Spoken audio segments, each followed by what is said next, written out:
দর্শক বন্ধুরা সবাই কেমন আছেন? আশা করি সবাই ভালো আছে। চলে আসলাম বিরিয়ানি হাউসে। আজকে বিরিয়ানি ফাঁক চলতেছে করা করে। বিরিয়ানি আজকে সবাই ইফতার করবো বিরিয়ানি দিয়ে। সবাই আজকে একসাথে, কাজের লোক যারাই আছে সবাই একসাথে মিলে ইফতারি করব। এই জন্য এখানে আজকে ইফতারির বিরিয়ানির আয়োজন করা হয়েছে। সব কিছুর ব্যবস্থা আছে, পানি, খেজুর, খুরমা, শসা, লেবু সব কিছুরই ব্যবস্থা আছে। আগে বিরিয়ানিগুলা আস্তে আস্তে কমপ্লিট করে নেই, টাইম তো বেশি নাই, সময় ঘনাই গেছে এই আর কি।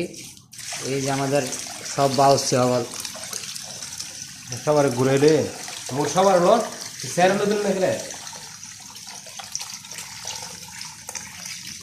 যাও পুরোটা দিও